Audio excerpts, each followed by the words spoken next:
First, I want to welcome you guys back to Report Card Radio. Dirty O from Niagara Falls, New York, repping that 4th to North. And we got Ponzo Houdini from Buffalo, New York, repping that Cake Boss Entertainment.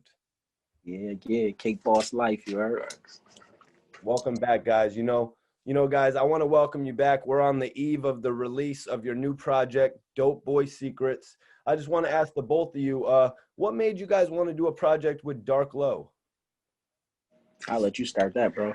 Man, yo, when the opportunity came my way, you know what I'm saying? Shout out to you, Mikey T. You know what I'm saying? You know, I sat on it for a while. You always consistent, Mikey. You always consistent. That's why I love you, bro. Always. So, like eventually before that, I had presented it to some people I knew, and, financially or for whatever reason, they didn't want to do it. I met Ponzo, and within 2 weeks of knowing Ponzo, you know what I'm saying? I brought the ideal to him, he was ready for it, you know what I'm saying? And then just Dark Low having a street background, such as we do, I think it was a good way for us to break into the Philly market, since I myself, like, I love bars, I love to rap, so the Philly market is big for me to get, and I think this is like the introduction right now. Hey, man, for me, it was a no-brainer, my guy Dirty O been working, I've been working, when he presented me with the opportunity, it made perfectly good sense, like I was already in tune with the Philly movements out there, so it made perfectly good sense to go ahead and push that button. And then when we linked up with Low, it was real nigga energy, so the embrace was perfect. And then Dutch pulled up, so it was a lot of good energy in the building. So shout out to all the Philly bulls that's on that real nigga time. Shout out to you too, Mikey T, bro, for putting this shit together. You heard? Yeah, Mayhem Studios too. Shout out to Mayhem Studios. That's right. We was recorded in there. So Dirty, as Ponzo was just saying, how was that energy once you guys eventually got in the studio with Dark Low? The crazy part is I just actually, dropped another letter to Dark Low, just to stay in touch. And I told him, like, I think because I was in the moment, I wasn't listening for real. You know what I'm saying? Now that I got the project in my hand and I got it mixed and mastered, yo, man, he was going crazy, man. Like, he was going crazy. Versus where we asked him for 16, he was going 32. Like, yo, you know what I'm saying? Like, that too, he was really like diving in for a show. And he was saying some of the craziest shit. Like, he mad different, like real Philly style, but gooned up about it, man. It was like, yo, he really made this album a classic for us, because we came with a lot of ideals that I think just fed his creativity. You feel what I'm saying? So I think we got the best out of Dark Low, and I think he was shocked at some of the things and how prepared we was when we got there. We made it pretty easy for him to just do his job and, not no extra bullshit. And he did what he was supposed to do. Thanks. So Ponzo, a lot of people are going to be asking me, they're going to want the details of the process behind this album. Can you tell me about how the records were chosen? It's actually 12 cuts on the project, right? Definitely. It's intro and an outro. Basically me and Dirty O, we came together and decided how we gonna bust up the whole project. And, we just came with records that we had already pre-crafted in our mind. And then we decided what tracks we wanted Dark Low on, what tracks we wanted each other on. And man, we took us 2 days, man. We knocked out the whole album. We locked in the studio 2 days in Philly, Mayhem Studios. And we knocked out the whole project, man. Real professional, like, the crazy thing is about the album, the crazy thing is like, when we first came up with the idea, it was going to be like, okay, I got my songs with Dark Low, Ponzo got his songs with Dark Low, and it was just going to be like that.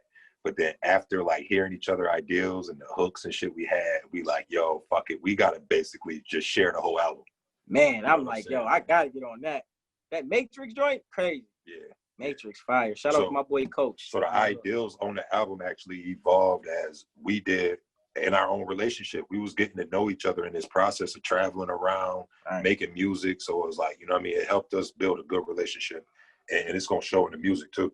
Definitely. So Dirty, speaking on that, man, you and Ponzo had been rocking together for a little moment. What did Dark Low add to the equation to turn it into Dope Boy Secrets? Oh man, I think I needed that shit, man. I was I'm real pen heavy, so I like to come up with creative ideas and shit. So like when I ventured off and I did The Office, I had niggas that know me personally, like, what is you doing? You know what I'm saying? But I feel like I had to get that one off me. So like after getting around Dark Low, after making a solo project which featured Dark Low, you know what I mean? Right before I linked up with him, he featured on my album, Day Outside the Office. But linking up with him, I think it just got me to tap in where the fuck I'm from, like the street roots, and, you know, talk in my stories and where I come from. So I think it really brought that element back out of me. And Ponzo, I wanted to ask you, where did Dutch from Major Figgas, where did he come into the equation? Man, that's just God right there. You know, God put all them good energies in that one building, and it made sense, and it worked out perfectly. And you know what I'm saying? Now he on the narrating of the whole Dope Boy Secrets project. He's actually narrating the intro and the outro. So, you know, shout out to Big Bruh, man. He definitely came and blessed us. Oh, that's what's up. So he's actually narrating the project. I actually did an interview with Dutch and Dark Low, you know, in preparation for Dope Boy Secrets, and they both spoke on how they actually were working together very early in their career. So Dirty, you want to tell me a little bit about what Dutch added to the Dope Boy Secrets project? Dutch came with some like Low was kind of like myself. He real like humble, quiet. He gonna work. You know, he sat in a little chair. You know, of course he conversed with us, like, but you know, he was locked in working. You know what I mean? And Dutch came with that energy. Like he do everywhere he show up. You know what I'm saying? So I think that's what he brought. And we was playing around, even when we was playing around with the title, like, you know what I'm saying? Like his interest in our ideal brought his ideals out. You know what I'm saying? And he was real like in tune with us, man. And even after Dope Boy Secrets was even done and recorded, every time we went out to Philly, Dutch pulled up on us. You know what I'm saying? Always show love. So it was like it went beyond that day. You know what I mean? We built a relationship because of the type of person Dutch and Dark Low was. No, Dutch is definitely a real dude, man.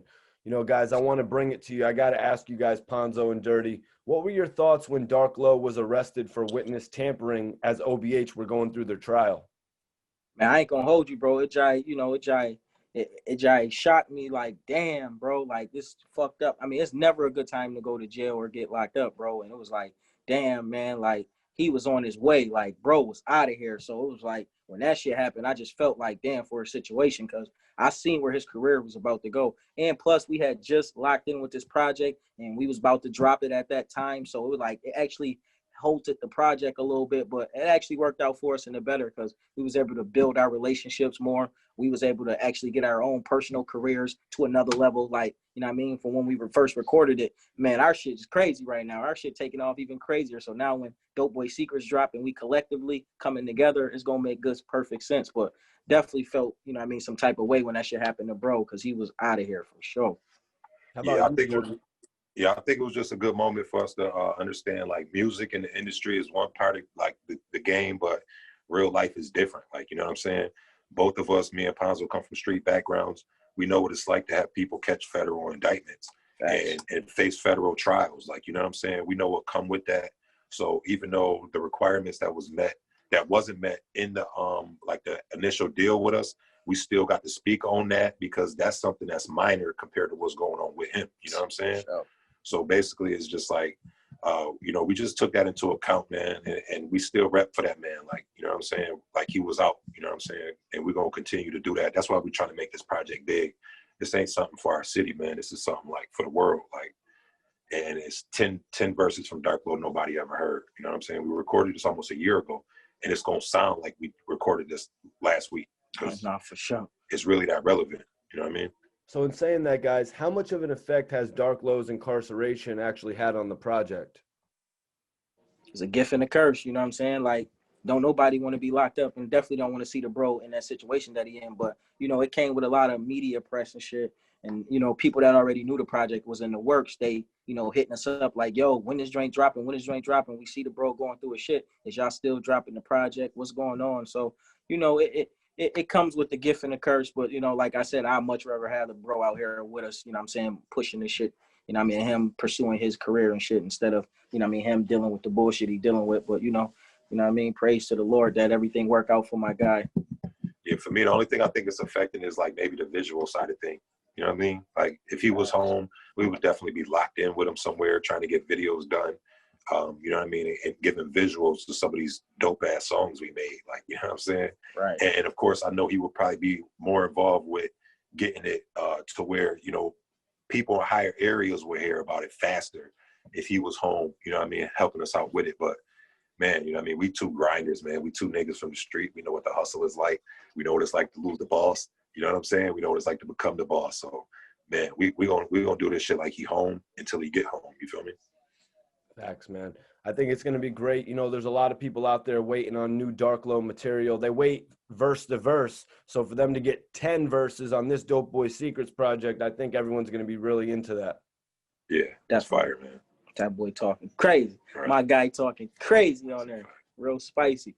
All right, so everybody go out and get that Dope Boy Secrets project. Stay in tune with these guys. Ponzo Houdini, Buffalo, New York, Dirty O, Niagara Falls. Guys, let's happen with you in a bit.